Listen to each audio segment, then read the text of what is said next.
ನಿಜಕ್ಕೂ ಕೂಡ ತುಂಗಭದ್ರೆಗೆ ಮಹಾ ಆಪತ್ತಿದು. ತುಂಗಭದ್ರೆಯ ಒಡಲಲ್ಲಿ ಇರುವಂತ ಜನರಿಗೂ ಕೂಡ ದೊಡ್ಡ ಆಘಾತ.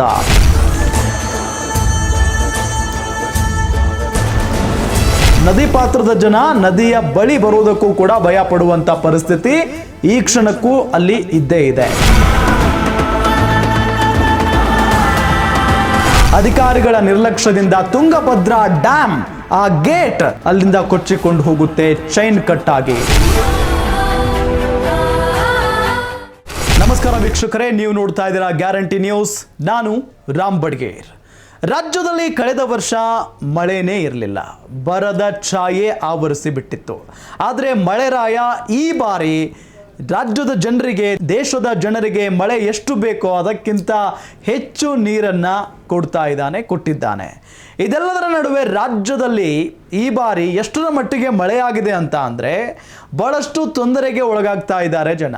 ಜೊತೆಗೆ ತುಂಗಭದ್ರೆ ಅಭದ್ರ ಆಗಿಬಿಟ್ಟಿದೆ. ತುಂಗಭದ್ರಾ ನದಿಯ ಅಥವಾ ತುಂಗಭದ್ರಾ ಡ್ಯಾಮ್ನ ಗೇಟ್ ಈಗ ಕೊಚ್ಚಿಕೊಂಡು ಹೋಗಿದೆ ನದಿಯಲ್ಲಿ. ಅಂದರೆ ಅಷ್ಟರ ಮಟ್ಟಿಗೆ ರಭಸವಾಗಿ ನೀರು ಹರಿತಾ ಇದೆ.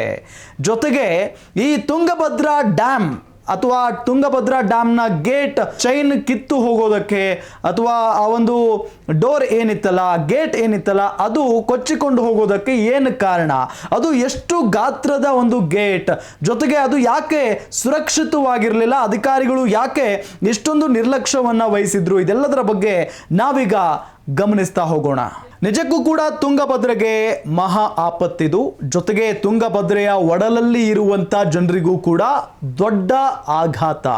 ಬಿಕಾಸ್ ಲಕ್ಷಾಂತರ ಕ್ಯೂಸೆಕ್ ನೀರು ನದಿಗೆ ಹೊರಟು ಹೋಗ್ಬಿಡ್ತು, ಡ್ಯಾಮ್ನಲ್ಲಿದ್ದಂಥ ನೀರು.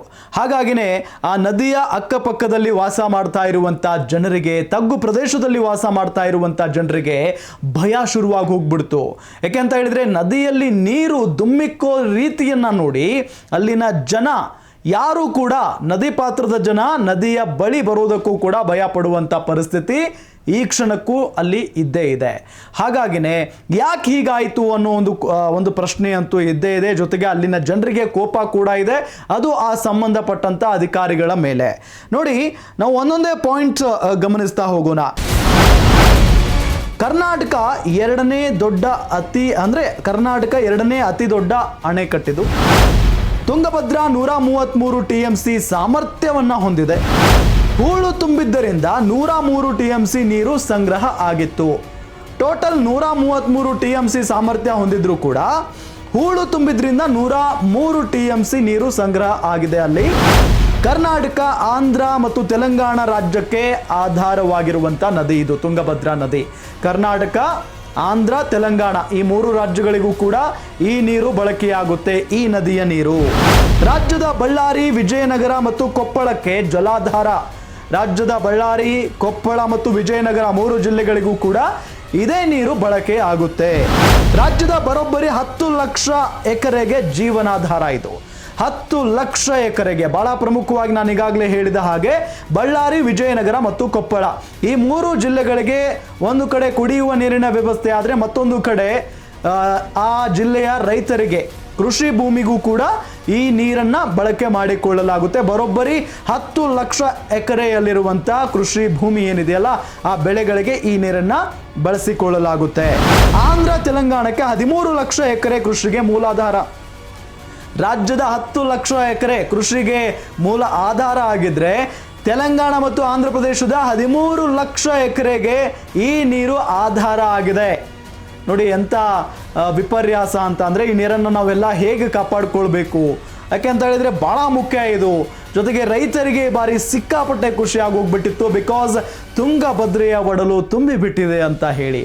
ಆದರೆ ಅಧಿಕಾರಿಗಳ ನಿರ್ಲಕ್ಷ್ಯದಿಂದ ತುಂಗಭದ್ರಾ ಡ್ಯಾಮ್ ಆ ಗೇಟ್ ಅಲ್ಲಿಂದ ಕೊಚ್ಚಿಕೊಂಡು ಹೋಗುತ್ತೆ ಚೈನ್ ಕಟ್ ಆಗಿ.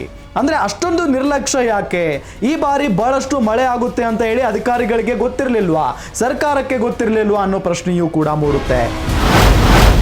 ಇನ್ನು ಗೇಟ್ ಡಮಾರ್ ಆಗಿದೆಯಲ್ಲ ಅಥವಾ ಗೇಟ್ ಕೊಚ್ಚಿಕೊಂಡು ಹೋಗಿದೆಯಲ್ಲ, ಅದು ಹೇಗಾಯಿತು ಗಮನಿಸ್ತಾ ಹೋಗೋಣ. 2 ವರ್ಷಗಳ ಬಳಿಕ ತುಂಬಿದ ತುಂಗಭದ್ರಾ ಡ್ಯಾಮ್ 2 ವರ್ಷಗಳಿಂದ ತುಂಗಭದ್ರಾ ಡ್ಯಾಮ್ ತುಂಬತಾನೆ ಇರಲಿಲ್ಲ. ಬಿಕಾಸ್ ಅಷ್ಟೊಂದು ಮಳೆ ಇರಲಿಲ್ಲ. ಇನ್ನು ಕಳೆದ ಬಾರಿ ಅಂತೂ ಮಳೆನೇ ಇಲ್ಲ. ಹಾಗಾಗಿನೇ ಬರದ ಛಾಯೆ ಆವರಿಸಿ ಬಿಟ್ಟಿತ್ತು ತುಂಗಭದ್ರಾ ನದಿಗೂ ಮತ್ತು ರಾಜ್ಯಕ್ಕೂ ಕೂಡ. 10/8/2024 ಶನಿವಾರ ಏಕಾಏಕಿ ಚೈನ್ ಲಿಂಕ್ ಕಟ್ ಆಗೋಗ್ಬಿಡುತ್ತೆ. ಚೈನ್ ಲಿಂಕ್ ಕಟ್ ಆದ ತಕ್ಷಣ ಅಕ್ಷರಶಃ ಆ ಒಂದು ದೃಶ್ಯವನ್ನು ನೋಡಿದರೆ ಮೈ ನಡುಗು ಹೋಗ್ಬಿಡುತ್ತೆ. ಅಷ್ಟು ರಭಸದಿಂದ ನೀರು ಹರಿಯೋದಕ್ಕೆ ಶುರು ಮಾಡುತ್ತೆ, ನೀರು ದುಮ್ಮಿಕ್ಕೋದಕ್ಕೆ ಶುರು ಮಾಡುತ್ತೆ. ಇನ್ನು 19ನೇ ಗೇಟ್ ತುಂಡಾಗಿದ್ದರಿಂದ ಅಪಾರ ನೀರು ಪೋಲಾಗ್ಬಿಡುತ್ತೆ. ಆ ನೀರನ್ನು ರಕ್ಷಣೆ ಮಾಡಿದ್ಯಾಕೆ? ಮುಂದಿನ ದಿನಗಳಲ್ಲಿ ಬೇಸಿಗೆ ಸಮಯದಲ್ಲಿ ರೈತರಿಗೆ ಅನುಕೂಲ ಆಗಲಿ, ಕುಡಿಯೋ ನಿಟ್ಟಿನಲ್ಲಿ ಅನುಕೂಲ ಆಗಲಿ ಅನ್ನೋ ನಿಟ್ಟಿನಲ್ಲಿನೇ ಡ್ಯಾಮ್ಗಳನ್ನು ನಿರ್ಮಾಣ ಮಾಡಲಾಗಿರುತ್ತೆ. ಆದರೆ ಈ ಗೇಟ್ ಚೈನ್ ಲಿಂಕ್ ಕಟ್ ಆಗಿಬಿಟ್ಟಿದೆಯಲ್ಲ, ಗೇಟ್ ತುಂಡಾಗಿದ್ರಿಂದ ಅಪಾರ ಪ್ರಮಾಣದಲ್ಲಿ ನೀರು ಪೋಲಾಗ್ಬಿಡ್ತು, ಹಾಳಾಗೋಗ್ಬಿಡ್ತು, ಎಲ್ಲೆಲ್ಲೋ ಹರಿದೋಗ್ಬಿಡ್ತು. ಅದಾದ ನಂತರ ಒಂದೇ ಕಡೆ ನೀರು ಹರಿದ್ರೆ ಡ್ಯಾಮ್ಗೂ ಕೂಡ ಅಪಾಯ ಆಗುತ್ತೆ. ಒಂದೇ ಕಡೆ ನೀರು ಹರಿಯೋ ಹಾಗಿಲ್ಲ, ಡ್ಯಾಮ್ ಒಡೆದೋದ್ರೂ ಕೂಡ ಅಚ್ಚರಿ ಪಡಬೇಕಾಗಿಲ್ಲ ಮುಂದಿನ ದಿನಗಳಲ್ಲಿ. ಇನ್ನು ಹೀಗಾಗಿ ಒತ್ತಡ ತಗ್ಗಿಸಲು ಪ್ಲಾನ್ ಮಾಡಲಾಗಿದೆ. ಎಲ್ಲ ಗೇಟ್ಗಳನ್ನು ಈಗ ಓಪನ್ ಮಾಡಲಾಗಿದೆ. ಒಂದೇ ಕಡೆಯಿಂದ ನೀರು ಹರಿತಾ ಇದ್ರೆ ಇಡೀ ಡ್ಯಾಮ್ಗೆನೆ ದೊಡ್ಡ ಮಟ್ಟದಲ್ಲಿ ಹೊಡೆತ ಬೀಳುತ್ತೆ. ಹಾಗಾಗಿನೇ ಈಗ ಏನು ಮಾಡಿದ್ದಾರೆ, ಒತ್ತಡ ತಗ್ಗಿಸುವ ಸಲುವಾಗಿ ಎಲ್ಲ ಗೇಟ್ಗಳನ್ನು ಕೂಡ ಓಪನ್ ಮಾಡಿದ್ದಾರೆ. ಇನ್ನು 32 ಗೇಟ್ಗಳನ್ನು ತೆರೆದು ನದಿಗೆ ನೀರು ಬಿಡುಗಡೆ ಮಾಡಲಾಗಿದೆ. ಈಗ ಜಲಾಶಯದಲ್ಲಿದ್ದ ಬರೋಬ್ಬರಿ 1 ಲಕ್ಷ ಕ್ಯೂಸೆಕ್ ನೀರನ್ನ ರಿಲೀಸ್ ಮಾಡಲಾಗಿದೆ. ಬರೋಬ್ಬರಿ 1 ಲಕ್ಷ ಕ್ಯೂಸೆಕ್ ನೀರನ್ನ ಈಗ ನದಿಗೆ ಬಿಡುಗಡೆ ಮಾಡಲಾಗಿದೆ, ಜಲಾಶಯದಲ್ಲಿದ್ದಂಥ ನೀರನ್ನ. ಇನ್ನು ಹೊಸ ಗೇಟ್ ಅಳವಡಿಕೆಗೆ ಡ್ಯಾಮ್ನ ಅರ್ಧ ನೀರು ಖಾಲಿ ಆಗಬೇಕು. ಆ ಒಂದು ಡ್ಯಾಮ್ನ ಗೇಟನ್ನು ಮತ್ತೆ ಅಲ್ಲಿ ಮಾಡಬೇಕಲ್ವಾ ಸರಿಯಾಗಿ. ಹಾಗಾಗಿನೇ ಅದನ್ನು ಯಾವಾಗ ರೆಡಿ ಮಾಡಲಾಗುತ್ತೆ ಅನ್ನೋ ಪ್ರಶ್ನೆ ಇಡೀ ರಾಜ್ಯದ ಜನರ ಮುಂದೆ ಇದೆ. ಆ ನೀರು ಖಾಲಿ ಆದರೆ ಮಾತ್ರ, ಆ ನೀರು ಖಾಲಿ ಆಗಲೇಬೇಕು. ಅಲ್ಲಿವರೆಗೂ ಆ ಒಂದು ಗೇಟನ್ನು ಅಲ್ಲಿ ನಿಲ್ಸಕ್ಕಾಗಲ್ಲ. ಹೊಸ ಗೇಟ್ ಅಳವಡಿಸಬೇಕು ಅಂತ ಅಂದರೆ ಅರ್ಧ ನೀರು ಖಾಲಿ ಆಗಲೇಬೇಕು. ಇನ್ನು ಈ ತುಂಗಭದ್ರೆ ಡ್ಯಾಮ್ನ ಗೇಟ್, ಆ ಗೇಟ್ ಇದಾವಲ್ಲ, ಒಂದು ಗೇಟ್ನ ಗಾತ್ರ ಎಷ್ಟು ಅನ್ನೋದ್ರ ಬಗ್ಗೆ ಗಮನಿಸ್ತಾ ಹೋಗೋಣ ನಾವೀಗ. ತುಂಗಭದ್ರಾ ಜಲಾಶಯದಲ್ಲಿ ಒಟ್ಟು 33 ಗೇಟ್ಗಳಿದ್ದಾವೆ. ಒಟ್ಟು 33 ಗೇಟ್ಗಳು. 1ರಿಂದ 16 ಗೇಟ್ ತುಂಗಭದ್ರಾ ಮಂಡಳಿಯಿಂದ ನಿರ್ವಹಣೆ ಮಾಡಲಾಗುತ್ತೆ. 1 to 16 ಗೇಟ್ಗಳವರೆಗೂ ತುಂಗಭದ್ರಾ ಮಂಡಳಿಯಿಂದ ನಿರ್ವಹಣೆ ಮಾಡಲಾಗುತ್ತೆ. ಆ ಗೇಟ್ಗಳ ಒಂದು ಪರಿಸ್ಥಿತಿ ಹೇಗಿದೆ ಅದೆಲ್ಲದರ ಬಗ್ಗೆಯೂ ಕೂಡ ತುಂಗಭದ್ರಾ ಮಂಡಳಿಯೇ ನೋಡುತ್ತೆ, ಗಮನ ಹರಿಸುತ್ತೆ. ಅದಾದ ನಂತರ 17ರಿಂದ 33ನೇ ಗೇಟ್ ರಾಜ್ಯದ ಕಾಡಾದಿಂದ ನಿರ್ವಹಣೆ ಆಗುತ್ತೆ. ರಾಜ್ಯ ಸರ್ಕಾರಕ್ಕೆ ಸಂಬಂಧಪಟ್ಟಿದ್ದು. ಕಾಡಾ ತುಂಗಭದ್ರಾ ಕಾಲುವೆ ಅಚ್ಚುಕಟ್ಟು ಪ್ರದೇಶಾಭಿವೃದ್ಧಿ ಪ್ರಾಧಿಕಾರ, ಕಾಡಾ ಅಂತ ಅಂದ್ರೆ. ಗೇಟ್ನ ತೂಕ ಬರೋಬ್ಬರಿ 48 ಟನ್, 60 ಅಡಿ ಎತ್ತರ, 20 ಅಡಿ ಅಗಲ ಇದೆ. ಗಮನಿಸ್ತಾ ಇದ್ದೀವಿ, ಇನ್ನೊಮ್ಮೆ ಹೇಳ್ತೀನಿ. ಗೇಟ್ನ ಬರೋಬ್ಬರಿ ತೂಕ 48 ಟನ್ ಇದೆ. ಒಂದು ಗೇಟ್ನ ತೂಕ 48 ಟನ್. ಅನ್ಕೋಬಹುದು ಇಷ್ಟೊಂದು ತೂಕದ ಗೇಟ್ ಬೇಕಾ ಅಂತ ಹೇಳಿ. ಆದರೆ ಅಷ್ಟೊಂದು ರಭಸದಿಂದ ಬರ್ತಾ ಇರುವಂಥ ನೀರನ್ನು ತಡೆ ಹಿಡಿಬೇಕು ಅಂತ ಅಂದರೆ ಇಷ್ಟು ದೊಡ್ಡ ಮಟ್ಟದ ಗೇಟ್ ಬೇಕಾಗೇ ಆಗುತ್ತೆ. ಇನ್ನು 60 ಅಡಿ ಎತ್ತರ ಇರುತ್ತೆ, 20 ಅಡಿ ಅಗಲ ಇರುತ್ತೆ ಈ ಗೇಟ್. ಇನ್ನು ದುರಸ್ತಿ ಹೇಗೆ, ಮುಂದಿನ ದಿನಗಳಲ್ಲಿ ಇದನ್ನು ಹೇಗೆ ರೆಡಿ ಮಾಡಬೇಕು, ರೆಡಿ ಮಾಡ್ತಾರೆ ಅನ್ನೋದ್ರ ಬಗ್ಗೆ ಗಮನಿಸ್ತಾ ಹೋಗೋಣ. ಸ್ಥಳಕ್ಕೆ ಈಗಾಗಲೇ ಎಂಜಿನಿಯರ್ಗಳು ಭೇಟಿ ಕೊಟ್ಟಿದ್ದಾರೆ, ಸಂಬಂಧಪಟ್ಟಂತ ಅಧಿಕಾರಿಗಳಲ್ಲೂ ಹೋಗಿದ್ದಾರೆ. ನೀರಿನ ಮಟ್ಟ ಕಡಿಮೆಯಾದ ಬಳಿಕ ಸಮಸ್ಯೆ ತಿಳಿಯುತ್ತೆ. ಇನ್ನು ನೀರು ಸಾಕಷ್ಟು ಹೋಗ್ತಾನೆ ಇದೆ. ಎಲ್ಲ ಗೇಟ್ಗಳನ್ನು ಕೂಡ ಓಪನ್ ಮಾಡಿದ್ದಾರೆ. ಈಗ ಅಕಸ್ಮಾತ್ ಗೇಟ್ ಓಪನ್ ಆಗಲಿಲ್ಲ ಅಂತ ಅಂದರೆ ಭಾಳ ಕಷ್ಟ ಆಗಿ ಹೋಗ್ಬಿಡುತ್ತೆ. ಒಂದಕ್ಕೇನೆ ಒತ್ತಡ ಹೆಚ್ಚಾಗಿ ಇಡೀ ಡ್ಯಾಮ್ನೇ ಬಹಳಷ್ಟು ತೊಂದರೆಗೆ ಒಳಗಾಗುವಂಥ ಸಾಧ್ಯತೆ ಇರುತ್ತೆ. ಹೊಸ ಗೇಟ್ ಅಳವಡಿಕೆಗೆ ಹೈದರಾಬಾದ್ ಕಂಪನಿಗೆ ಜವಾಬ್ದಾರಿಯನ್ನು ನೀಡಲಾಗಿದೆ ಅನ್ನೋ ವಿಚಾರವೂ ಕೂಡ ಗೊತ್ತಾಗ್ತಾ ಇರೋದು. ಹೈದರಾಬಾದ್ ಕಂಪನಿಗೆ ಗೇಟ್ ಡಿಸೈನ್ ರವಾನೆ ಮಾಡಲಾಗಿದೆ. ಹೊಸ ಗೇಟ್ ಅಳವಡಿಕೆಗೆ 1 ವಾರವಾದರೂ ಬೇಕು. ಇದನ್ನು ಡಿ ಕೆ ಶಿವಕುಮಾರ್ ಅವರ ಬಾಯಿಂದ ನಾವು ಕೇಳಿದ್ದೀವಿ.